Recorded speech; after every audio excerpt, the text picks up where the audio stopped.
You want to know one of the secrets that anybody can do to be a good leader? Quit trying to be a superhero.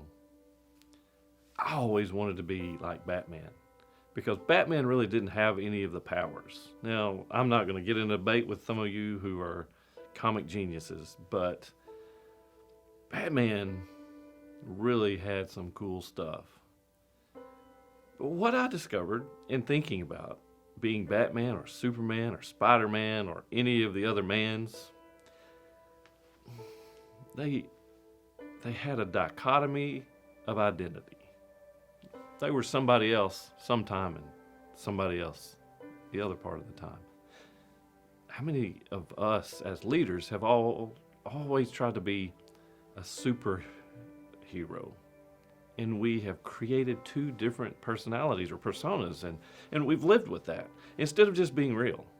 Man, one of the hardest things to really accomplish is to connect when your personality, not schizophrenic, but when your personality is split between being this unapproachable leader and trying to be this connecting leader.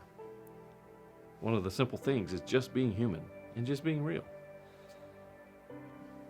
It's not always about going having drinks with all your people. Sometimes it's just about stopping in the hallway and, as we've already talked about in other videos, knowing people's names, remembering people's names. What if you stopped in the hallway and you called them by name and remembered something about them,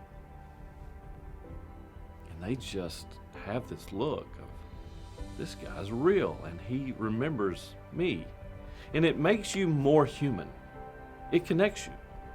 We're not trying to be some kind of gigantic figure. We're just trying to connect. Now, does that put us in a position that many leaders, they don't like this secret because it seems to them that what it does is it puts the playing field all even and makes them just as human as everyone else. But I can tell you from experience and from the research that has been put out that being on that even playing field is nothing developed from just the interaction and connection. What it does is it makes you human and it makes you more approachable, but it makes you more real. And real is really what we're after. I know some of the leaders who have impacted me the most have been the ones that came to where I was for no reason. They didn't come asking for something. They didn't necessarily come needing me to do something or trying to get information about a project. They just happened to either be passing by or they intentionally came just to see how I was, just to connect. I remember one conference I was at as a younger guy, and I had seen this guy who was the leader. It was his place, it was his conference, it was his show. To me, he was bigger than life. He always talked about his family. He was just as real and transparent as he could be, and he talked about his family. And there was a secondary meeting or part of the conference that he wasn't leading. And I went into the room, it was a big room, and I sat down, and there was a lady in front of me, and I thought, she looked really familiar. There were a couple kids that were sitting there, and I was just racking my brain trying to figure out who they were. When, just out of the blue, she starts to wave, and I look to see who she's waving at. It's this guy. I mean, he's bigger than life to me. And I'm sitting and realize this is his wife, this is his family. He makes his way over into this crowd, makes no big scene about it, sits down beside her to be part of this, just in the middle of the crowd. And he interacts with the people around him, shakes hands, speaks, very cordial, made no attempt to be a superhero. He was just him. And that always stuck with me, that this guy who leads this organization of multiple hundreds and thousands of people is just a common, ordinary guy.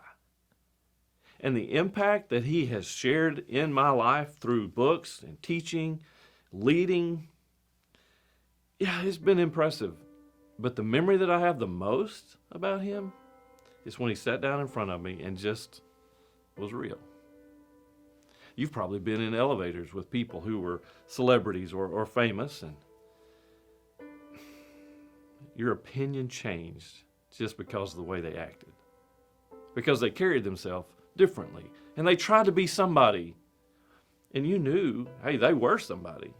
They had a following. They had power. They had money. They had whatever it was that elevated them in their mind or in other people's minds. But when it came to being real, oh, it was cold. Hey, let's not be that. I still want to be a superhero. I've got a kid that I would love for him to see me as his superhero.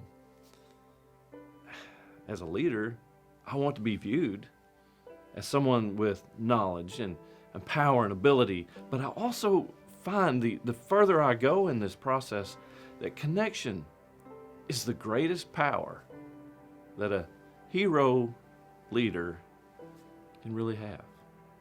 Sometimes in your biggest rush, your day's ending, you've got a place to go, you've got a meeting to attend, or maybe you've just exhausted yourself and you're ready to go.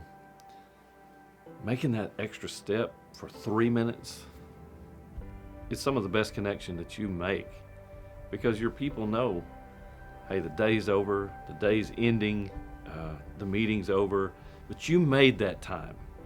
You took the time. It's not just the intentionality of it. You weren't just trying to impress, but when everything is just coming down, you're taking the time. I know that for me, there have been times with the teams that I've been part of that they will call and say, hey, we're doing this. Can you stop by? And there have been times I didn't want to. Honestly, there were times that I was just exhausted and ready to go. But that served such a greater impact, not just for them, but for me. But the connection.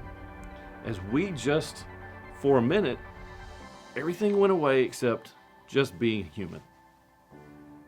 No superhuman, no superhero, just human.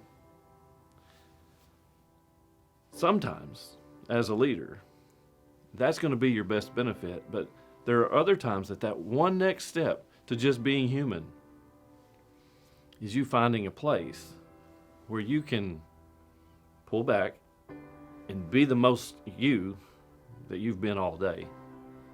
So I want you to watch this next video. It's my place, and you need a place too, and I'll tell you why.